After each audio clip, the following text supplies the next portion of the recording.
Kita tanya dua kebon. Kita ambil lah.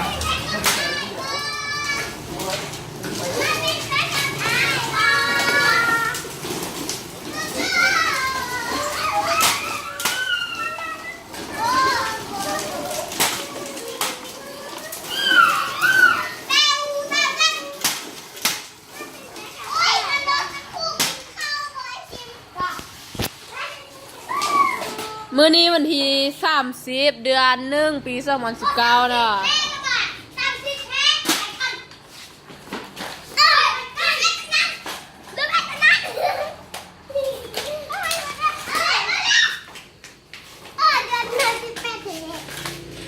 ก็เลยได้ปะในเวลานะไป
โ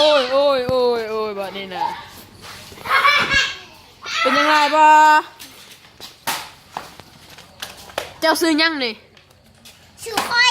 โอ้เจ้าซื้อข่อยนะข่อยเจ้าได้ซื้อยังชื่อว่าน้องหัวนุ่มบ่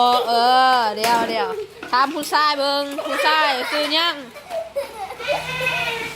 จะซื้อยังผู้ชายสายพาน อันนี้ผู้ชายยพรเนาะเดี๋ยวเขาจะสัมภาษณ์เด้อว่านั่งเด้อนั่งข่อยเจ้าอยู่บ้านได้อยู่บ้านควงแขวงได้บ้านมึกควงเจ้าอยู่แขวงได้อยู่คอยชื่อควงบ้านมึกเจ้าได้อายุจักปี5 ปีปลาย แม่จะซื้อยัง4 ปีปลายแล้วบ่แม่จะซื้อยังซื้อจุนพ่อเด้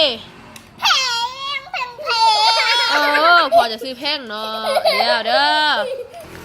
สบายดีเจ้าซื้อยังจานคุณบ่แม่นเจ้าคุณหัวนมเจ้าได้อายุจักปีแล้ว5 ปี5 ปีแล้วเจ้าอยู่บ้านได้บ้านทุ่งนี่แขวงได้แขวงได้แขวนเหรอแขวนหนึ่งมือแล้วค่อยดูบ้านเสียงที่เราแล้วพ่อจะซื้อยังชื่อสวัสดิ์เด้ไหนชื่อดอกไม้จะลินนี่ม่วนบ่ม่วนหลายแห้งโอเคม่วนสนักก็ค่อยม่วนสนักyes สบายดีเท่าไซยพรจอนได้อายุจักปีแล้วเนาะ6 ปีแล้วบ่พ่อจะซื้อยังซื้อแอร์แม่เด้เจ้าอยู่บ้านได้แม่ไอซิมซื้ออยู่แขวงได้ซื้อแม่เต้าหู้เวียงจันทร์เมืองได้คนมีไตเวียงคำเจ้าลินนี่ม่วนหลายบ่ม่วนหลายอีหลีนี่ว่ะยังไม่ได้เว้าม่วนบ่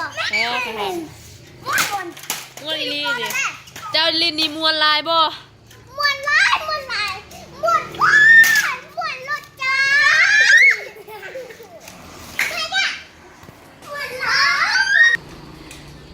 วกเจ้าลินนี่ม้วนหลายบ่คักหลายบ่มีแหงบ่เมื่อยบ่เย่งโลเย่เย่เอาลินกันต่อ จบต่อไปดีนะดีแล้ว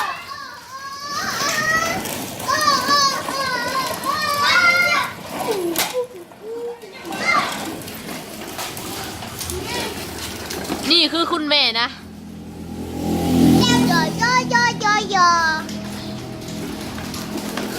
นี่สภาพเรือในตอนนี้นะครับ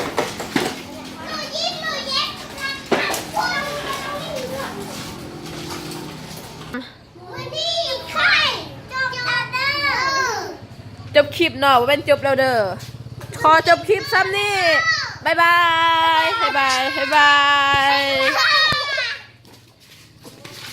บายบาย